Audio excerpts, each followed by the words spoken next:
I'll give you my Ferrari if you can start it. The phrase sounded so full of contempt, dripping with mockery, that the air in the hall seemed to freeze. Everyone stopped, waiting for the spectacle to begin. Have you ever been to an event so drenched in luxury that it almost makes you sick? Where every detail screams money, power, and superiority over ordinary people.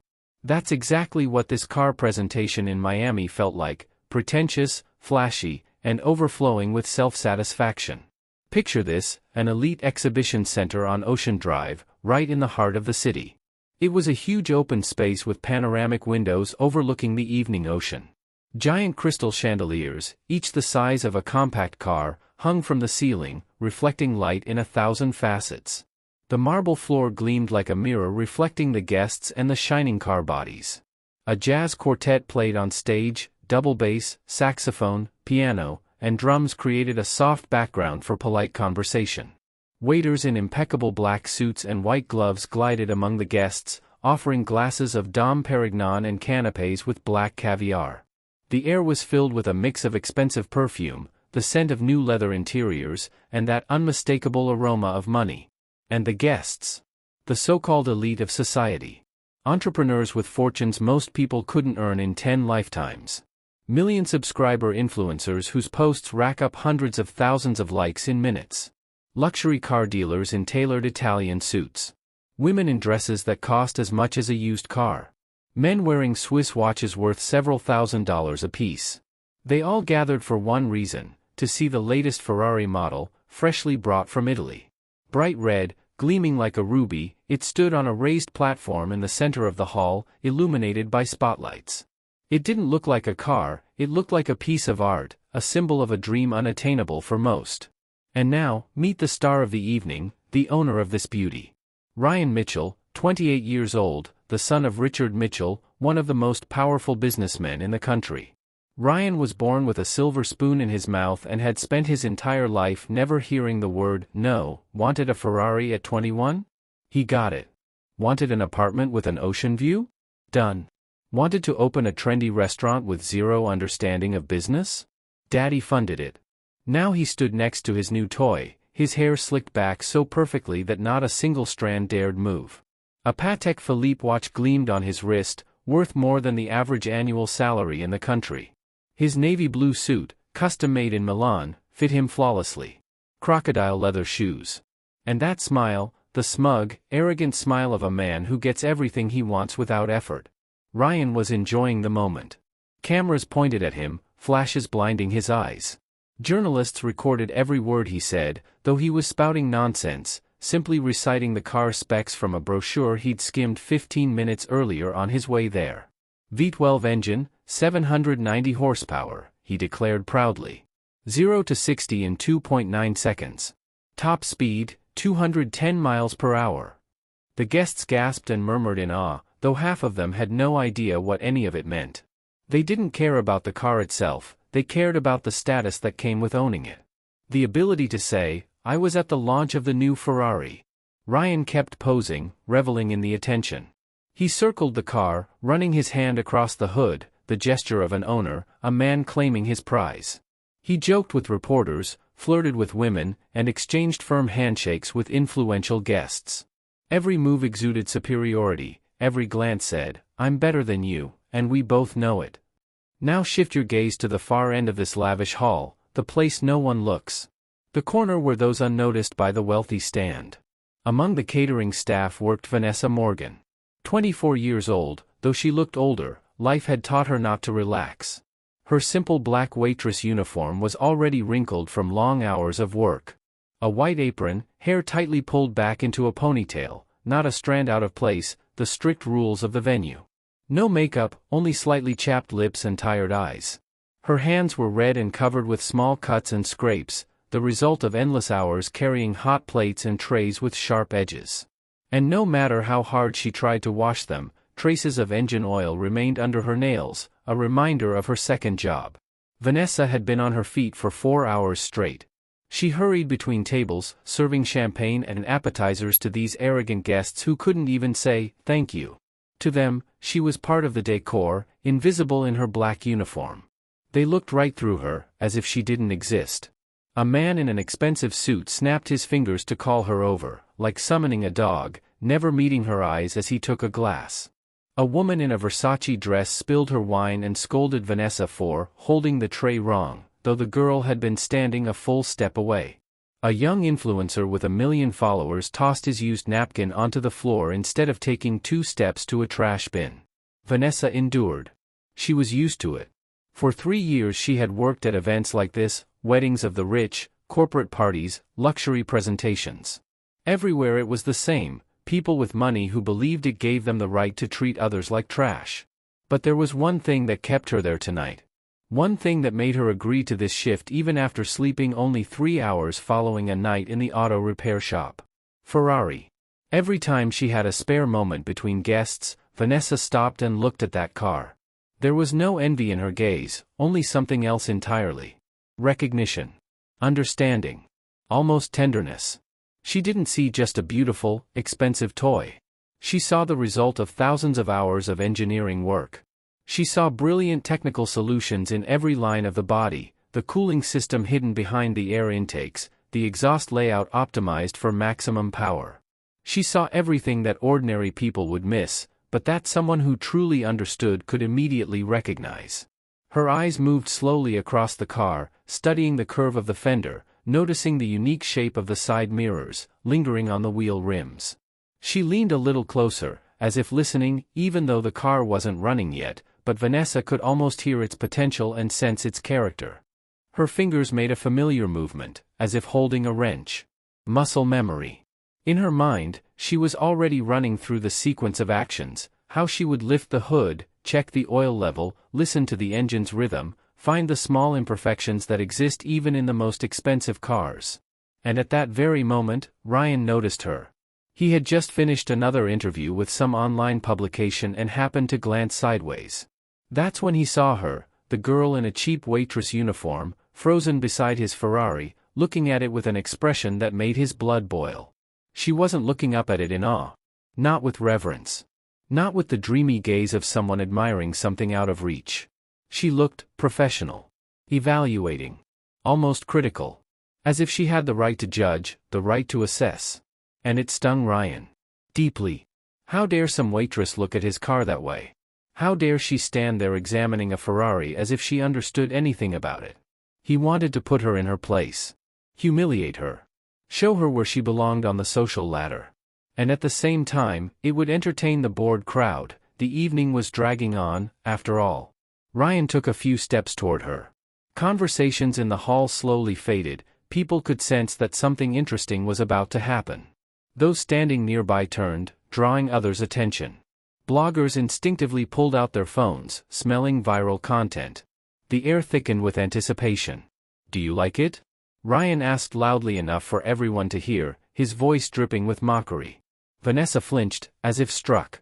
She turned and saw him, that smug rich boy with the condescending smile. She realized she'd been caught. He had noticed her. And something unpleasant was coming. Instinctively, she stepped back and lowered her eyes. "I'm sorry, I didn't mean to. She began quietly, but Ryan cut her off, raising his voice even more. "Oh no, don't apologize," he said with a wide grin, but it was a cold, predatory grin, like a cat cornering a mouse. "I can see you're a real car enthusiast. I bet you've dreamed your whole life about taking a beauty like this for a ride, huh?" A ripple of laughter spread through the crowd. People began moving closer, forming a semicircle around them. Phones were already recording. This was golden social media content. The wealthy heir mocking a poor waitress, guaranteed likes. Vanessa said nothing, her cheeks burning with humiliation. She wanted to disappear. Run away. But her legs felt glued to the floor. "You know what?" Ryan pulled the Ferrari keys from his pocket and began tossing them casually in his hand, basking in the attention. "Let's play a little game. If you can start this car, it's yours. I'm serious. I'll give you my Ferrari. Just like that. Out of the kindness of my heart." The hall erupted with laughter and excited shouts. People exchanged amused looks, someone even started clapping. How ridiculous. A waitress in a wrinkled uniform and a Ferrari worth $325,000. Ryan felt perfectly safe. He knew that modern supercars had complex ignition systems, electronic locks, and specific startup sequences. You couldn't just insert a key and turn it like in some cheap sedan. You had to know the details of the model. And how could a waitress possibly know that? But if you can't, Ryan went on, his voice growing even more derisive, you'll admit in front of everyone here that you don't belong at events like this. That you'll never, do you hear me, never, sit behind the wheel of a car like this, because it's not for people like you. Not for your class. A humiliating condition. Cruel. Insulting to the core. But Ryan savored the moment, the power he held, the audience's attention, the thrill of demonstrating superiority over the girl who had dared to look at his property too long. The guests held their breath. Some were already whispering bets. Would she last 10 seconds or burst into tears immediately? One blogger murmured to another, get a good angle, this is going viral, 1 million views guaranteed. Then Vanessa lifted her head. Something had changed in her eyes. The fear was gone. The submission had vanished. In its place appeared something else, determination, inner strength, dignity that no ridicule could crush. She looked Ryan straight in the eyes. For a long moment. Assessing. And suddenly, he felt a faint discomfort under that gaze, though he couldn't explain why. All right, Vanessa said calmly, her voice steady. I accept your terms. Ryan hesitated for a second. He had expected tears, apologies, retreat. That's how it usually went when he played these games. People stammered, backed away, ran off in shame. But this one, she just agreed. As if she had a choice. As if she knew something. But Ryan quickly regained his composure. Well, even better, the show would be that much more impressive. The crowd was thrilled, cameras were ready, and the stage was set perfectly. With a theatrical flourish, clearly playing to the audience, he tossed the keys at her feet. The metallic clang against the marble floor rang out like a slap in the face. Another humiliation, to make her bend down and pick up what the superior had thrown to the inferior. The hall froze in tense anticipation. Someone snickered. Someone else raised their phone closer to capture her disgrace more clearly. One guest whispered to another, I wonder how long she'll last before she starts crying. But Vanessa didn't cry. Calmly, with dignity, she bent down and picked up the keys. Straightening up, she opened her palm and looked at them, the standard Ferrari key with its iconic prancing horse emblem, the electronic fob, the button to unlock the doors. Then she turned and walked toward the car. Unhurried. Confident. Her steps weren't those of a victim walking to her doom, they were the steps of a professional walking toward her instrument. Before opening the door, Vanessa circled the Ferrari slowly. Her hands glided over the body, not with the hungry touch of a dreamer, but with the precise motions of a mechanic. She crouched slightly by the front wheel, checking the brake discs. She noted the panel gaps. Leaned closer to the exhaust pipes, almost as if listening for something. The onlookers exchanged puzzled glances. What was she doing? What was all this for? Ryan crossed his arms over his chest, watching with a smirk. He was already anticipating her fumbling with the buttons, her panic as she failed to figure out what to do, her inevitable tears of frustration. Then, magnanimously, he'd let her squirm for a minute or two before crushing her completely in front of everyone. Vanessa finished her inspection, returned to the driver's side, and opened the door. The motion was smooth, confident, deliberate. She sat down, closed the door, and paused for a moment. Then something strange happened. The tension drained from her face, her shoulders relaxed, and a faint smile touched her lips. She placed her hands on the steering wheel, 10 and 2, the classic position, and closed her eyes. From the outside, it looked almost meditative. As if she were home, in her element. Somewhere she belonged. Then her eyes opened, and they were filled with absolute confidence, the kind that comes from a person who has done this 1,000 times and knows exactly what they're doing. Vanessa inserted the key into the ignition slot on the steering column. Her right foot pressed the brake pedal, a necessary condition for startup. With her left hand, she checked that the gearbox was in neutral. Only then did she calmly, without haste, press the red engine start button. What happened next stunned everyone to the core. The V12 engine came alive with that deep, powerful roar that filled the entire showroom. The sound was pure and mesmerizing, like the growl of a wild beast barely contained. It echoed off the walls, rattled through everyone's bones, and made champagne glasses tremble on nearby tables. It wasn't just an engine starting. It was a symphony, engineering perfection made audible. 790 horsepower is ready to unleash at the slightest touch of the pedal. Absolute silence followed. Laughter froze on faces. Smiles vanished. Phones trembled in hands. Someone dropped a glass. The sharp shatter of crystal rang out like a gunshot in the stunned quiet. Ryan stood with his mouth open, his face draining of color, from healthy tan to sickly pale. His fists clenched. Beads of sweat appeared on his forehead. In his eyes, shock, turning to panic. This couldn't be happening. It wasn't supposed to be possible.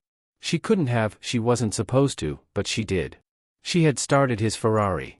On the first try. Without a single mistake. Vanessa let the engine run for about 15 seconds, listening closely to how it worked. Her head tilted slightly, the posture of someone tuning into something vital. Her brows furrowed in concentration. She could distinguish every tone, every nuance of the motor's rhythm, things beyond ordinary hearing. Then she calmly turned off the engine. The silence that followed seemed deafening.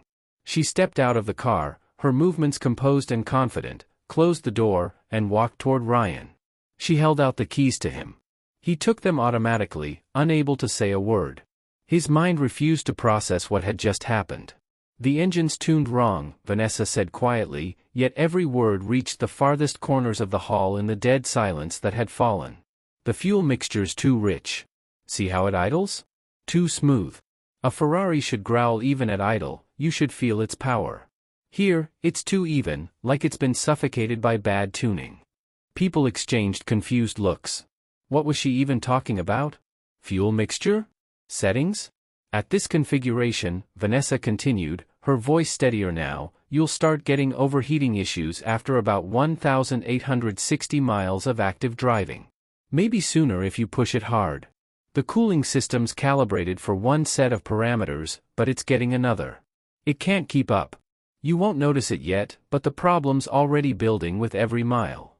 One of the guests, an older man with gray hair, the owner of a luxury car dealership chain, listened with growing interest.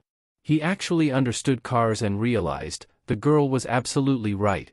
The injectors on the third and fifth cylinders weren't calibrated properly, Vanessa said, motioning toward the hood. Do you hear that barely noticeable dip in the idle? Most people wouldn't catch it, but it's there. The third cylinder is getting a little too much fuel, and the fifth, a little too little. The imbalance is minimal, but over long distances it'll cause uneven wear.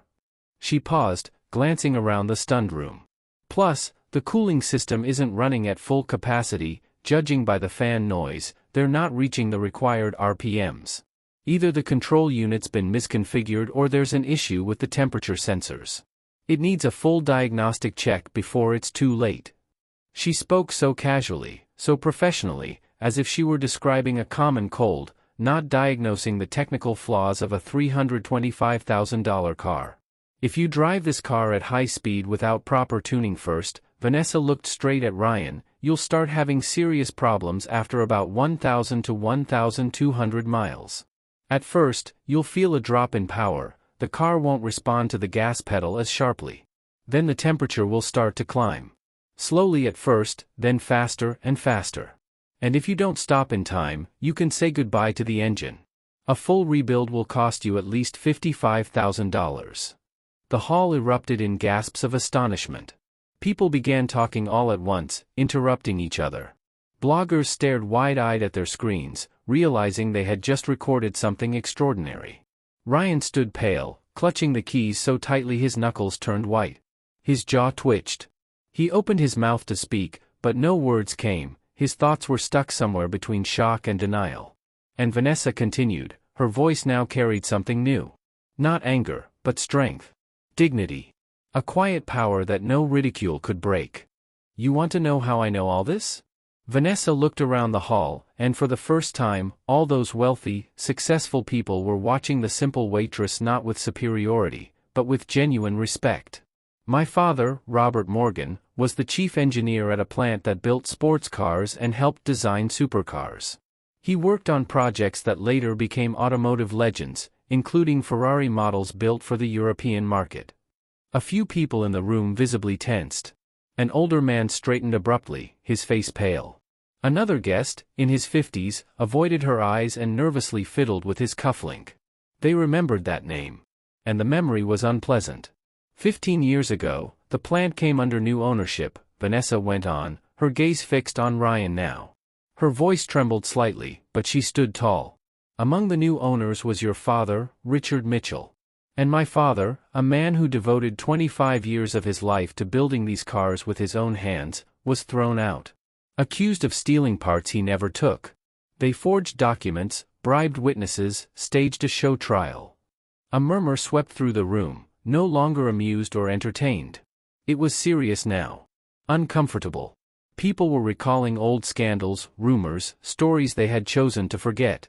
He was 48 when they threw him out like garbage, Vanessa said more quietly now, her words cutting even deeper. His name, his reputation, destroyed so completely that no one would hire him again. Can you imagine that? 25 years of spotless work, hundreds of commendations, dozens of awards, all erased in one day. One fabricated conviction, and you're an outcast. Tears shimmered in her eyes, but she refused to let them fall. Not here. Not in front of them. We lost our home, the bank took it when Dad couldn't keep up the mortgage payments. We moved into a tiny one-room apartment on the outskirts of the city. Mom worked 2 jobs, but it was never enough. And Dad, he started drinking. Out of despair, out of pain, out of injustice. Every night I'd find him sitting in the kitchen with a cheap bottle of vodka, staring at the wall and saying, "I didn't take anything, Vanessa. Nothing. Why doesn't anyone believe me?" Now several women in the room were openly crying. Even the cynical bloggers had lowered their phones, moved by the raw emotion in her voice. He died 3 years ago, Vanessa continued, taking a deep breath so her voice wouldn't break. A heart attack. He was 51. The doctors said his heart couldn't handle the stress, the alcohol, the depression. He died without ever seeing justice done, hearing an apology from those who betrayed him, or having his name cleared. Ryan stood motionless, pale as chalk. He finally understood the full weight of what his family had done. It hadn't been business. It hadn't been a power move or eliminating competition. It was the deliberate destruction of a human life. Slow, methodical, merciless. But before he died, Vanessa's voice grew steadier, now touched with pride. He taught me everything he knew. Everything he loved. From the time I was 5, I spent every free minute with him in the garage. I held the wrenches, handed him tools, learned to recognize the sounds of engines by their smallest differences. She smiled softly through her tears, a warm, bittersweet smile of memory. By the time I was 10, I could tune a carburetor and clean injectors. At 12, I could change oil and filters, adjust valves. At 15, I could take apart and reassemble any engine, from a simple 4-cylinder to a complex V-type. By 18, I was tuning cars better than most certified mechanics with college degrees. The older car dealer listened, mouth slightly open. He recognized the mark of Robert Morgan in her words, that same meticulous attention to detail, that same passion for perfection. Cars became my life, Vanessa said more softly. Not because I dreamed of wealth or luxury. But because they were the last connection I had to my father.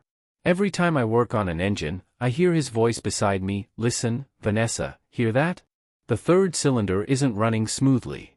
Every time I adjust a motor, I remember his hands, rough, strong, and yet gentle when they touched metal. She took a step closer to Ryan, and he instinctively stepped back.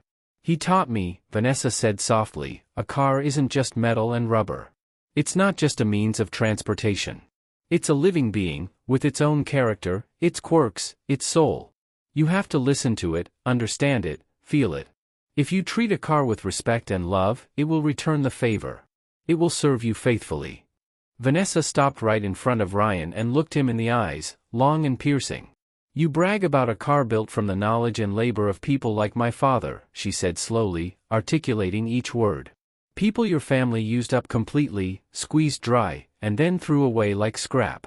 You sit behind the wheel of a legend, yet you have no idea what it cost to create." Her voice grew stronger, louder. "Do you know how many sleepless nights my father spent over his drawings? How many times he reworked a single part until it was perfect? How many mistakes, frustrations, joys, sweat, and blood went into every bolt, every gasket of this car. She held out the keys to Ryan, and he took them with trembling hands, unable to look away. "I don't want your Ferrari," Vanessa said with such power and dignity that many in the hall flinched.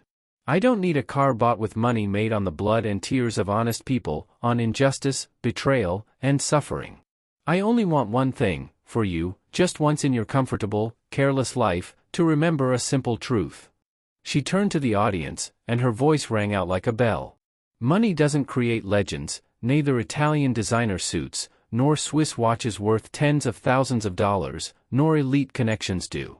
Legends are created by people, ordinary people with calloused hands and honest eyes.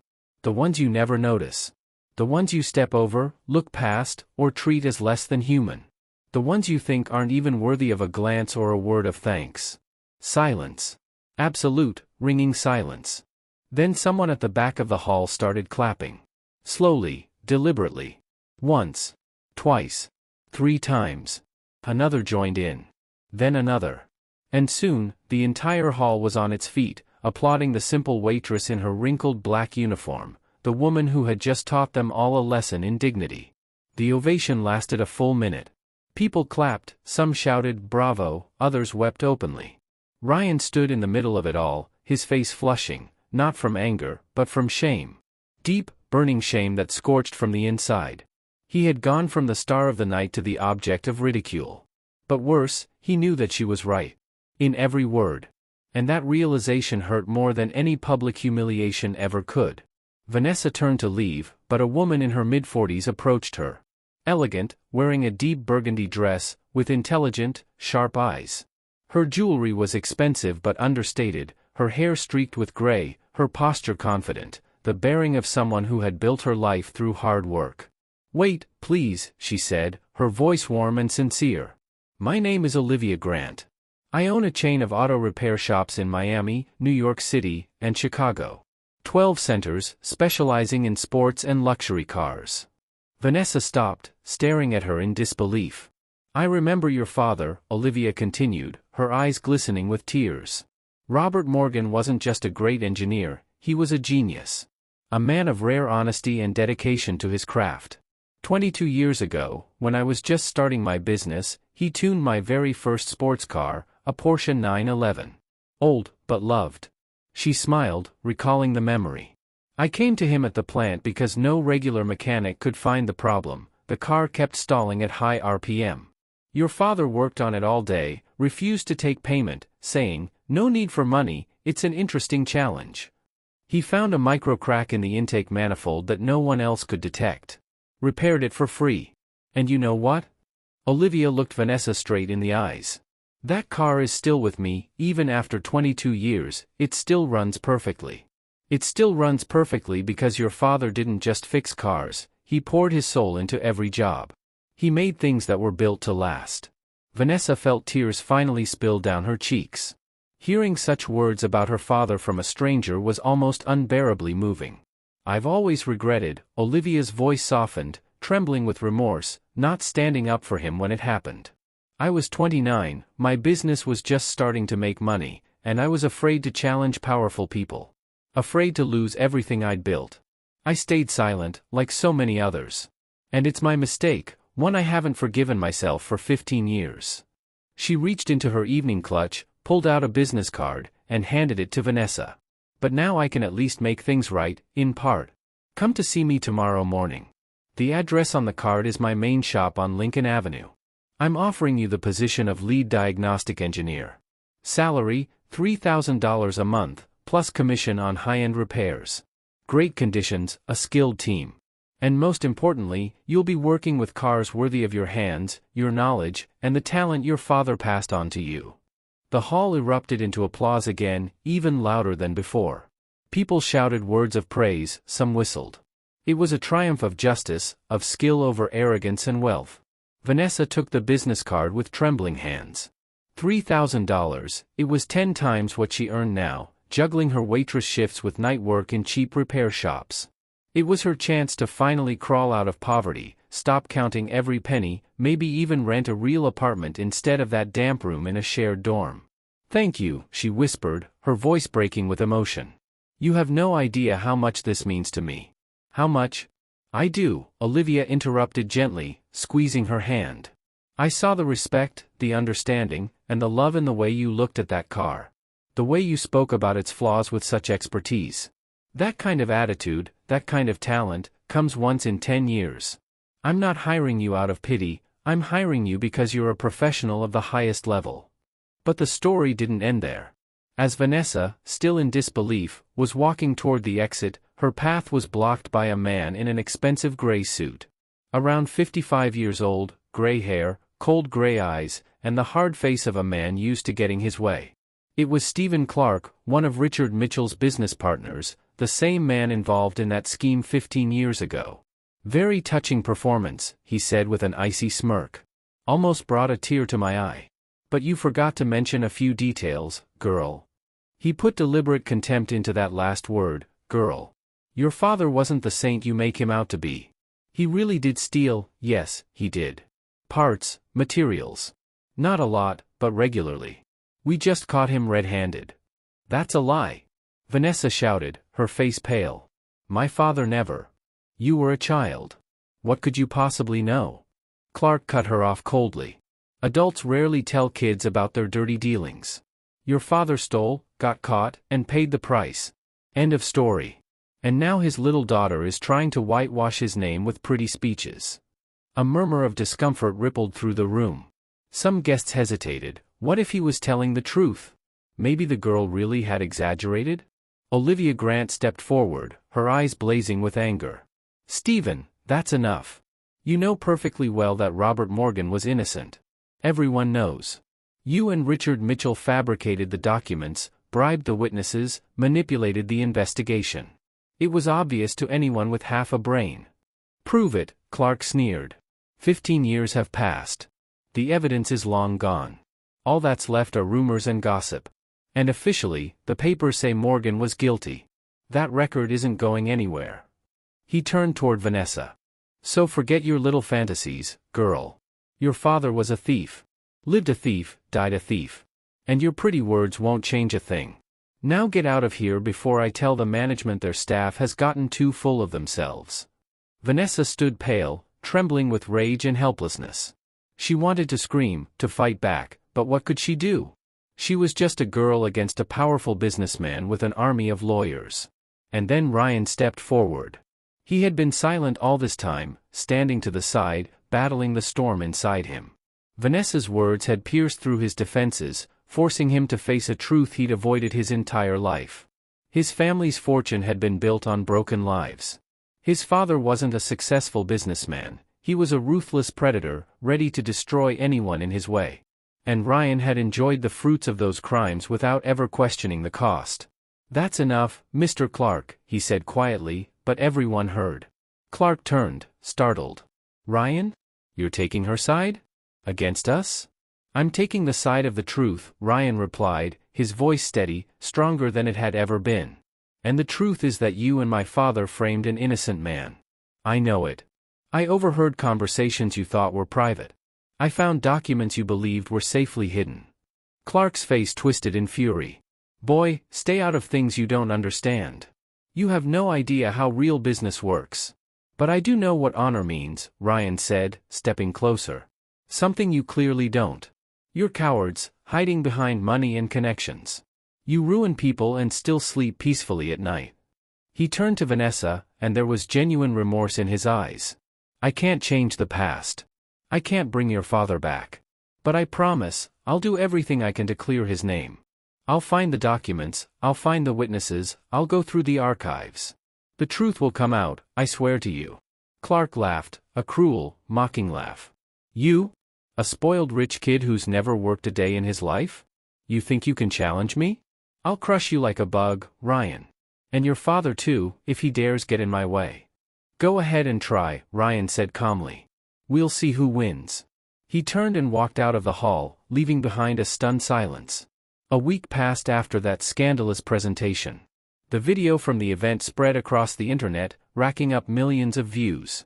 Vanessa woke up famous, her picture was everywhere, her story covered by every major outlet.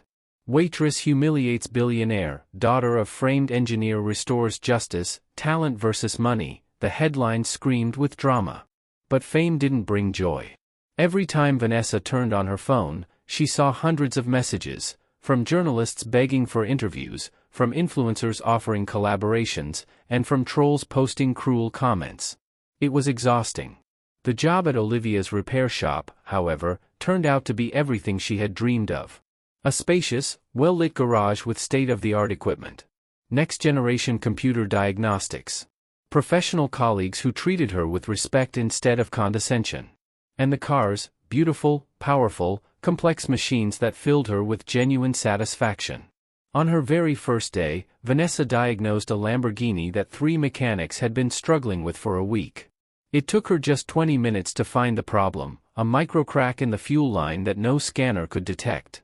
She simply listened to the engine and knew right away. The owner of the car, a wealthy businessman named Michael Hayes, was so impressed that he left a $500 tip and promised to recommend the shop to all his friends. Olivia watched Vanessa work with growing admiration. "You've got a gift, girl," she said one evening as they drank coffee together in the office after closing. "A real gift. There are only a handful of specialists like you." Vanessa smiled, tired, but happy. "It's my dad.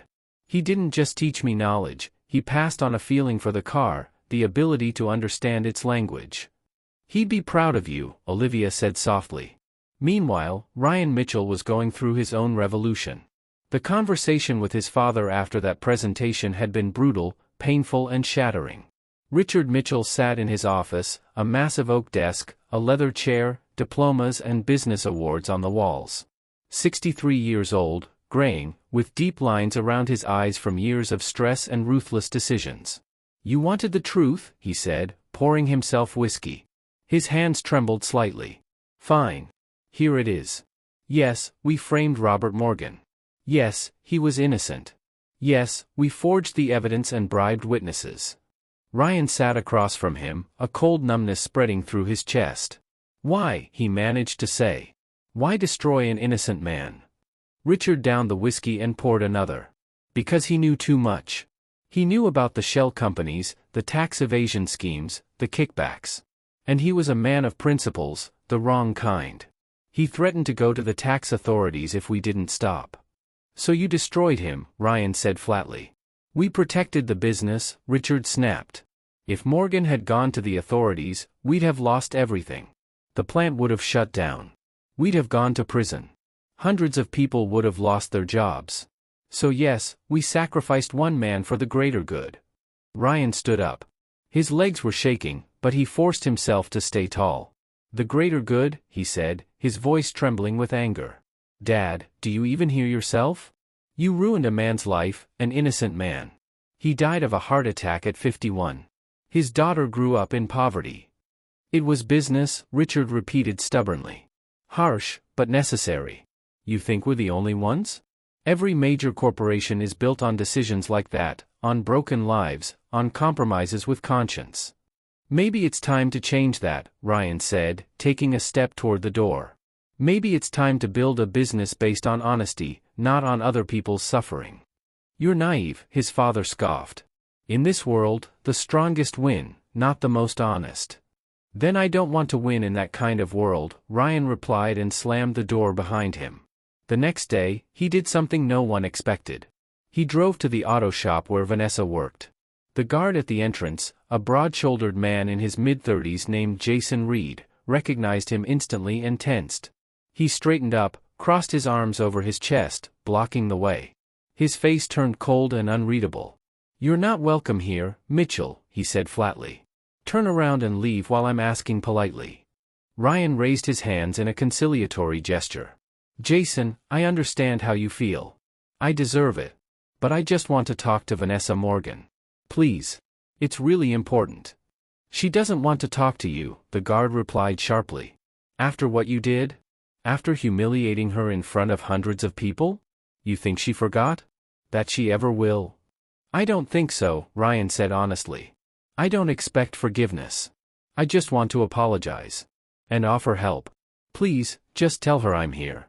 If she refuses to see me, I'll leave and never bother her again." Jason studied him for a long moment, searching for deceit, arrogance, another spoiled rich boy act. But all he saw was sincerity and exhaustion. The guy looked like he hadn't slept in days. "Wait here," Jason muttered and went inside. Ryan waited 10 minutes, shifting nervously from foot to foot. He was already sure Vanessa had refused to see him when the door opened. Out stepped Olivia Grant herself, stern, sharp-eyed, and composed.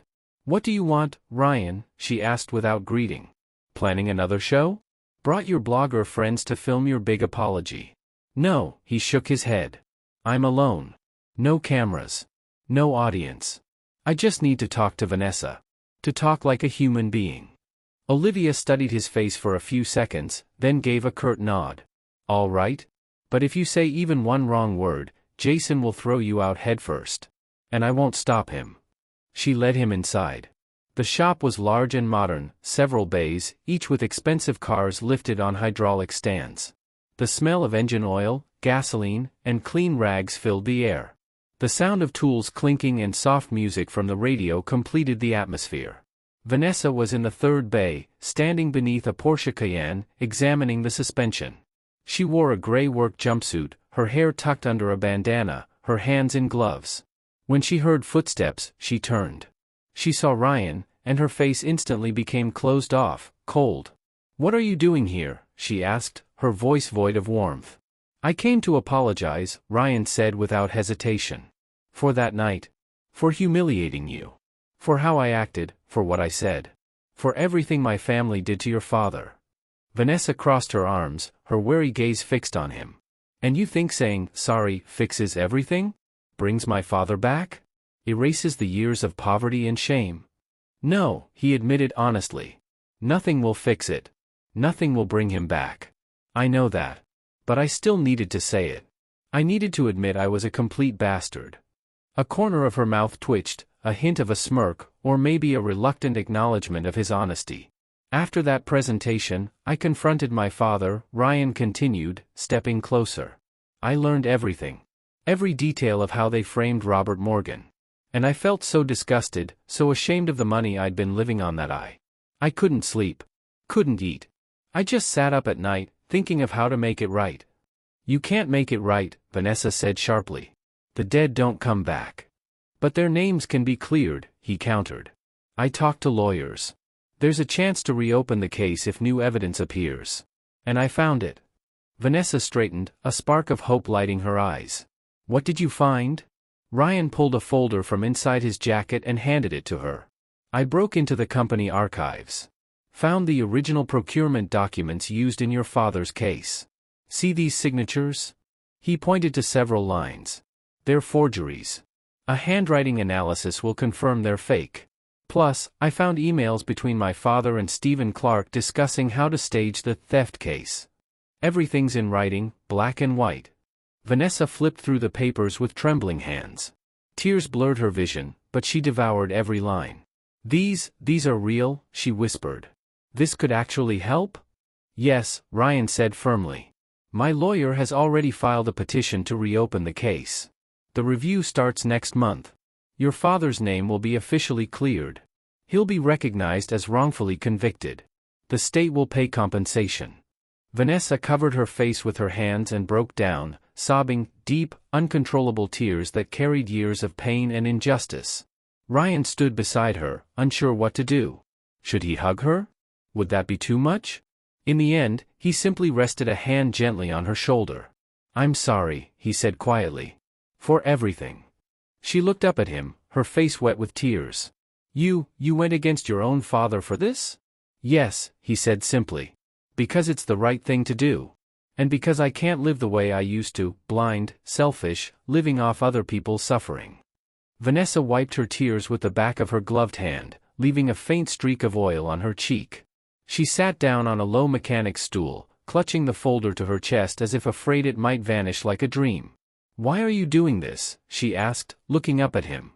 "Honestly. What's in it for you? Trying to ease your guilt? Play the hero?" Ryan crouched down so their eyes were level. "Honestly?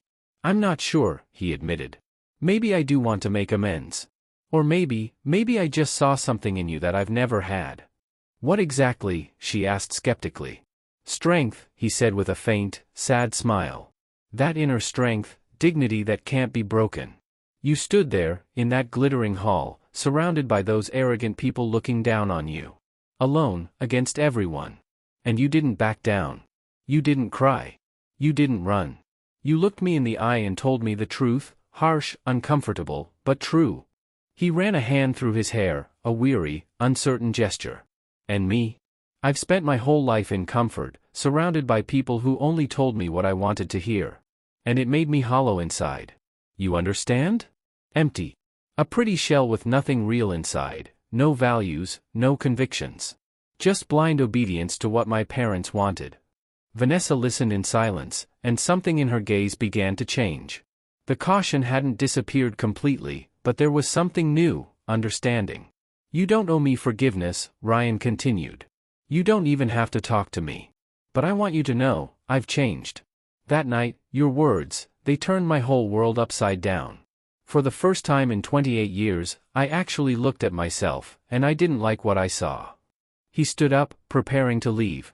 Keep the documents, those are copies, the originals are with my lawyer. If you need anything else, call me. My number's on the card inside the folder. And one more thing. I sold the Ferrari.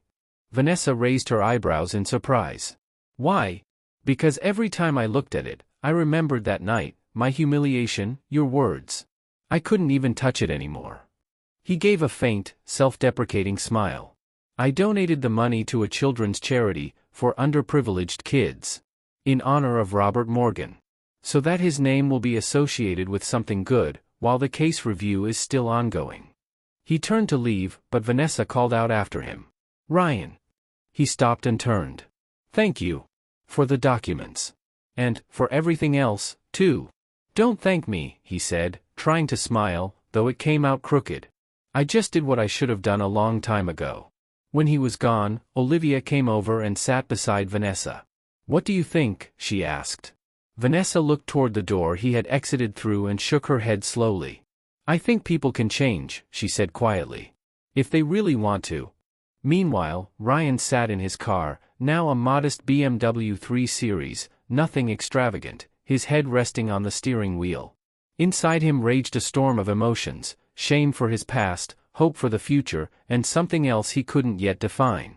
But he knew one thing for certain, meeting Vanessa Morgan had been a turning point. There was no going back. And he didn't want to. The next month passed in a blur. Ryan truly stood up against his father, completely and irrevocably. Richard Mitchell tried to pressure him, threaten him, blackmail him. He had promised to cut him off, disinherit him, and remove him from the business. Do whatever you want, Ryan said calmly during one of their last arguments. I'm done being part of this. I don't want to build my life on someone else's suffering. He left his father's company and rented a small apartment on the outskirts of Miami, 2 rooms instead of the downtown penthouse. In truth, Ryan had never actually owned any millions. Everything he had, the apartment, the Ferrari, the bank accounts, had been registered under his father's name or family companies. Ryan had always lived off his father's wealth, enjoying generous allowances and access to family assets, but legally, nothing was his. When he publicly broke ties with his father, Richard did exactly what he had threatened. He cut his son off completely.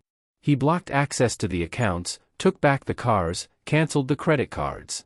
Ryan was left with almost nothing, only a small personal savings account with about $15,000, the money he'd managed to save on his own and which his father couldn't touch.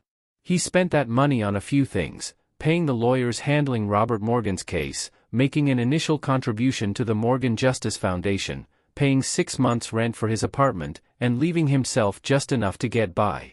He took a job as a sales manager at a regular car dealership. The salary was laughable compared to what he used to have, but for the first time, it was honest money, earned through real work. At first, his coworkers didn't believe it was really him, the same Mitchell, the son of a millionaire. They expected arrogance, laziness, entitlement. But Ryan worked like everyone else, showed up on time, met his sales targets, never complained. You really have changed, said Kevin Miller, a 30-year-old coworker who often accompanied him on client test drives. I thought you'd run back to Daddy within a week, but you've held out. I figured something out, Ryan said, wiping the windshield of another car. Money you don't earn yourself never brings happiness. It only gives the illusion of it. Meanwhile, Vanessa continued working at Olivia's shop, and her reputation grew every day. Clients started coming from other cities, from New York, Chicago, even Denver. They'd say, "Only Morgan, we don't trust anyone else." Her diagnostic precision left owners speechless. Lamborghini, Ferrari, McLaren, Bugatti, rare supercars passed through her hands, and every time she found what others had missed. One client, a classic car collector named James Porter, was so impressed that he offered to double her salary if she agreed to work in his private workshop. Vanessa refused. "Olivia believed in me when no one else did," she explained. "I won't betray that trust for any amount of money." That story reached Ryan's ears, through mutual acquaintances, through chance conversations. And he realized he couldn't keep his distance any longer. A month and a half had passed since their last meeting. Ryan drove to the repair shop again, this time not in a luxury car, but in his modest BMW. At the entrance, Jason nodded at him, no longer hostile. The man had proven he'd truly changed, and word of it had spread fast. Vanessa was working on an Audi R8 when he walked in. She heard footsteps, turned, and her face flushed slightly. She didn't even know why. "Hi," Ryan said, stopping at a respectful distance. "Got a minute?" "Hi," she replied, wiping her hands with a rag. "Did something happen?" "The trial's over," he said, a smile spreading across his face. "Your father was officially declared innocent. The case is closed, the verdict overturned, and his reputation restored. The official documents will be sent to your address within a week." Vanessa froze, unable to believe what she'd just heard. "Really?" she whispered. "Is that true?" "Absolutely true," Ryan confirmed. "They also approved compensation, $100,000. Not much compared to what you lost, but it's something." Without thinking, Vanessa rushed forward and hugged him. Ryan stiffened in surprise, then gently wrapped his arms around her. She smelled of motor oil, gasoline, and something fresh and floral, probably shampoo. And somehow, that mix was the most beautiful scent in the world. "Thank you," she whispered into his shoulder. "Thank you, thank you, thank you. Hey, this was you," he said softly, patting her back. "You fought for justice. I just helped find the proof." She stepped back, wiping her tears, and smiled at him, a real smile this time, free of tension or mistrust. You really have changed, haven't you?" she asked. "This isn't just an act?" "No act," he said seriously. "This is my new life. And you know what? It's so much better than the old one. I make 10 times less, live in a tiny apartment, drive a regular car. But I'm happy. For the first time in my life, genuinely happy." Vanessa looked at him, and a warmth spread through her chest. She knew how hard it was to give up comfort for the sake of principle. "Want some coffee?" she asked suddenly. "We've got a pretty good machine here." "With pleasure," he smiled. They sat in the small break room, drinking coffee from paper cups and talking. At first about the case, the trial, the legal details. Then about cars. It turned out Ryan had genuinely developed an interest while working at the dealership. He'd started reading trade magazines, watching training videos. "You know what turbo lag is?" Vanessa asked with a grin, testing him. "The delay between hitting the gas and the turbo spooling up," Ryan answered without hesitation. "Most noticeable in older turbo engines. Pretty much eliminated now thanks to twin-scroll turbos and direct injection." Vanessa burst out laughing, genuine, bright laughter. "Wow! You actually studied." "I had a great teacher," he said, looking at her. "Your example." After that night, I realized I wanted to really understand cars, not just show them off. They fell silent, looking at each other. Something intangible but undeniable filled the air, curiosity, attraction, the beginning of something new. "Listen," Ryan said awkwardly, clearing his throat. "I was wondering, maybe we could go out sometime? Just talk. No formality." "You're asking me on a date?" she teased, raising an eyebrow. "Honestly, yeah," he admitted, blushing slightly. "I know it sounds crazy after everything that happened, but I'd like to get to know you. Not as a victim, not as the daughter of the man my family wronged. Just as Vanessa. Simply Vanessa."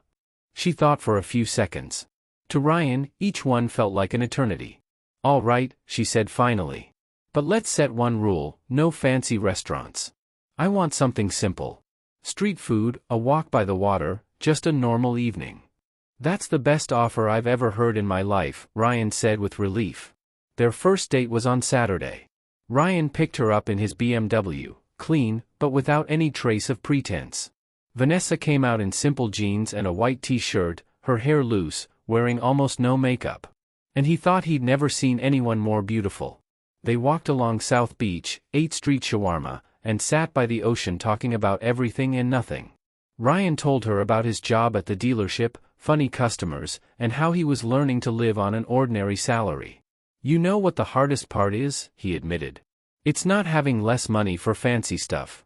It's trying to stop thinking about money all the time. I used to measure everything in dollars, my worth, other people's worth, success. Now I'm learning to see other things. Like what? Vanessa asked, taking a bite of her shawarma. Like this, he said, smiling at her. Sitting here by the ocean with someone you actually care about, and feeling happy. No Ferrari, no penthouse, no crowd of fake admirers. Just this moment. Vanessa smiled. Sounds like you've turned into a philosopher. A philosopher/car salesman, he laughed. Sounds like the setup to a bad joke. The sun was setting over the ocean, painting the sky in shades of orange and pink. Seagulls cried above the water, waves rolled softly onto the sand. Somewhere nearby, music played, children laughed, couples strolled hand in hand. You know, Vanessa said quietly, when I stood there at that presentation, when you threw the keys at my feet. I hated you. I really did. I thought you were the most disgusting person I'd ever met. Ryan nodded, his eyes fixed on the horizon. I was. But people can change, she went on. You've proven that. And it's impressive. To give up everything you had just to become a better person, not everyone can do that. She rested her head on his shoulder, and Ryan froze, afraid to move and break the fragile moment. Thank you for giving me a chance, he whispered. Thank you for becoming worthy of it, she replied softly. Over the next few months, their relationship grew slowly, carefully, as if they were both afraid of scaring away their fragile happiness. They met on weekends, took long walks, and talked for hours about everything and nothing. Ryan showed Vanessa his new life, his modest apartment, where the walls were bare except for a couple of car posters. He took her to his dealership, where his coworkers greeted him warmly. Everyone, meet Vanessa, he said proudly. The best automotive diagnostician in the city. Kevin burst out laughing. So that's the girl? The one who owned you at that presentation? Man, I've watched that video 100 times online. Vanessa blushed, but Ryan slipped an arm around her shoulders. Yeah, that's her. And she's the best thing that's ever happened to me. Vanessa, in turn, showed him her world, the repair shop where she spent her days, her fellow mechanics who were like family. She introduced him to Olivia, who welcomed Ryan with surprising warmth. I can see you've changed, young man, she said after their first meeting. Keep it up. Vanessa deserves the best. I know, Ryan said seriously. And I'll do everything I can to be worthy of her. But not everything went smoothly. Richard Mitchell couldn't accept that his son had walked away and publicly turned against him. He tried everything to bring Ryan back, threats, promises, manipulation. One evening, Ryan's phone rang from an unknown number. Mitchell, said a rough male voice. Tell your girl she shouldn't get too cocky. Accidents happen, especially in auto shops full of dangerous tools. Ryan froze. Who was this? Who was speaking? Thank your daddy, the voice replied. That was your last warning. The line went dead. Ryan rushed to the repair shop, pale and shaking. He found Vanessa and grabbed her hands. Did anyone call you? Threaten you, he blurted out. She looked at him, startled. No, why? He told her about the call. Her face turned pale, but her jaw tightened with resolve. Your father? Sounds like him. Or maybe Clark, they're still partners, Ryan said, running a hand over his face. Damn it, Vanessa, I'm sorry. This is all because of me. I dragged you into this mess. Not you, she said sharply. Your father. You're not responsible for what he does. But I can protect you, Ryan said firmly. And I will. He called the police, filed a report about the threats, and hired security for the shop. Jason and two other strong men began standing guard at the entrance day and night. Ryan even moved into an apartment nearby, just to be close in case something happened. "You don't have to do all this," Vanessa told him. "I do," he replied. "Because I love you." The words slipped out before he could stop them. Both froze. "What?" Vanessa whispered. "I love you," Ryan repeated, steadier now. "I know it sounds crazy after everything that happened, but it's true. You've changed my life completely. You taught me what it means to be human. And I fell in love with you. A long time ago. I was just too scared to admit it." Tears shimmered in Vanessa's eyes. "I love you too," she breathed.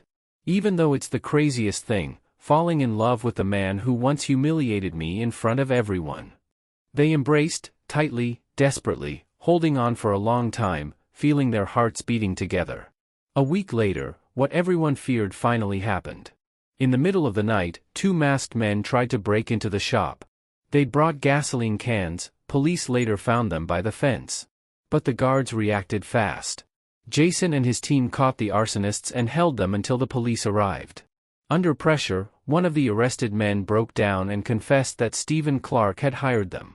His goal was to scare Vanessa, to make her leave the city so she wouldn't keep reminding everyone of old sins. A full investigation began, serious and official this time. Clark was arrested, and Richard Mitchell, realizing he was losing control, tried to flee the country. He was stopped at the airport. Ryan watched the news, the footage of his father in handcuffs, and felt a strange mix of relief and pain. "He's still my father," he said quietly to Vanessa, who was sitting beside him, holding his hand. "Part of me still loves him. Remembers who he was when I was a kid." "I understand," she whispered, leaning against him. "It's okay. You can love someone and still condemn what they've done." The trial of Clark and Richard Mitchell lasted 3 months. Both received real prison sentences, for falsifying documents, for witness intimidation, for attempted arson, and for several other crimes uncovered during the investigation. Ryan never attended the hearings. He couldn't look his father in the eyes. But after the verdict, he wrote him a long, honest letter, saying he forgave him, but that their relationship could never be repaired. That he had chosen a different path. That he was grateful for his childhood, but from now on, he would walk his own way. A year passed. Vanessa and Ryan rented an apartment together, small, cozy, not far from the repair shop. In the mornings, she left for work early, and he saw her off at the door, kissing her goodbye. In the evenings, they cooked dinner together, watched movies, and talked about their day. Ryan still worked at the dealership but also started attending evening mechanic classes.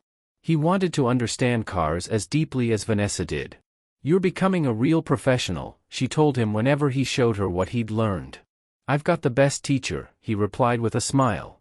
He also created a foundation to help the wrongfully convicted, using the money he had saved before cutting ties with his father. The foundation helped families affected by judicial errors, paid for lawyers, and provided emotional support. "Your dad would be proud of you," Vanessa said one evening as she went through the foundation's reports. "And yours would be proud of you," Ryan replied. "You're continuing his legacy."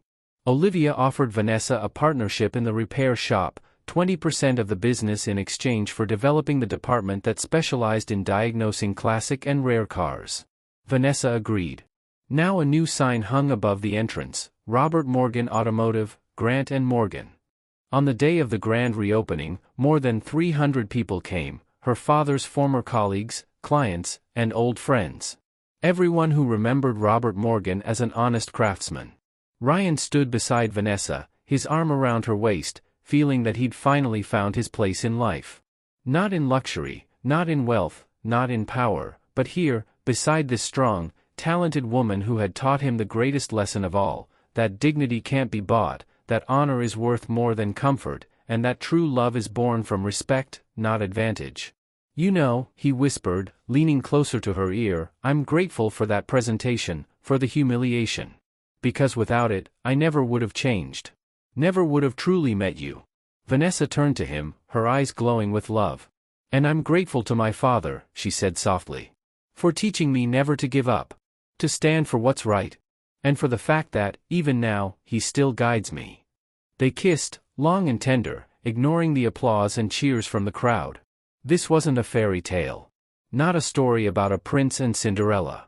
It was a story about how pain gives birth to strength, how humiliation can become the start of rebirth, and how even the most broken person can find the courage to change for love. And about how legends aren't created by money or luxury cars, legends are made by people. People with honest eyes, calloused hands, and unbroken dignity. People like Robert Morgan, whose name would now live on, not as that of a thief, but as a craftsman, a teacher, and a father. And people like his daughter Vanessa, who proved that justice always finds its way. Sometimes slowly, sometimes painfully, but it always does. If this story touched your heart, if it reminded you that dignity means more than wealth and honor outweighs success, support our channel. Click the "Thanks" button, the little heart with the $sign under the video. Every time you do, you help us create more stories that inspire and remind the world of what truly matters. Thank you for staying with us until the end of this incredible story about how one encounter changed two lives forever. Tell us in the comments, which moment moved you the most, the humiliation at the presentation, Ryan's confession, or their love born from pain. Subscribe to the channel and turn on the bell icon so you don't miss new stories about dignity, justice, and the strength of the human spirit. And give this video a like if you believe people can change, that love is stronger than hate, and truth always wins. Before you go, watch the next story on the screen. We promise it'll make you reflect on what truly matters in life.